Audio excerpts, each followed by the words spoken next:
Hello, my name is Wilmer, and I'm an advanced paramedic practitioner in critical care at the London Ambulance Service. I was a member of the Guidelines Development Group for the new Seizures in Adults and Children Guidelines, which will sit in the medical section of JRCALC Clinical Guidance on the JRCALC Plus app. These guidelines have undergone a full review and are now titled Seizures in Adults and Seizures in Children to reflect current terminology. Convulsions are now referred to as seizures throughout. We have continued to differentiate between bilateral tonic-clonic seizures and focal seizures, but have added updated advice on when to treat focal seizures in adults and children. When treating focal seizures, a requirement has been added for there to be a convulsive element present, for example, a muscle or myoclonic twitch. Patients without this, for example, those plucking at clothes or simply absent, can wait for further assessment unless their individual treatment plan states otherwise. We are now recommending intramuscular or buccal midazolam as a first line for ongoing seizures that require treatment. There is a change on when to treat serial or repeated seizures and to the interval between doses of medicines.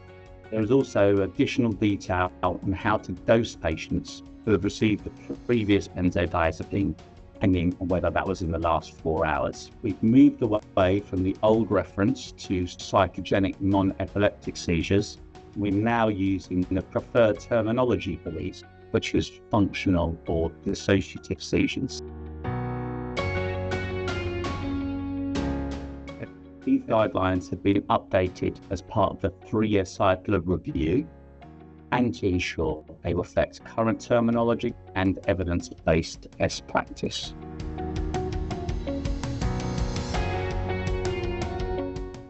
The term pseudo-seizure should be avoided because it suggests these are made up or put on, when actually functional or dissociative seizures are most commonly involuntary. There is still a table to help you differentiate between bilateral tonic-clonic and functional or dissociative seizures, as they're treated very differently. And this is made clear in the emergency medical treatment algorithm. There is clear emphasis that you should follow an individual emergency care plan, which many patients with epilepsy have, if it is available, and this takes precedence over the generic advice provided in the guideline.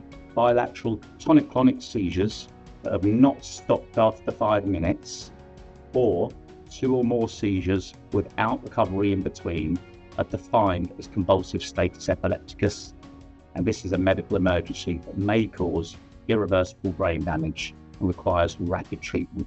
You should also now treat adults or children who have had 3 or more seizures in the last 24 hours if this is abnormal for them. The interval between doses of benzodiazepines is now 5 to 10 minutes, and there is additional guidance included around those timings, and this reflects national and international guidance and a continued emphasis that treatment is time critical.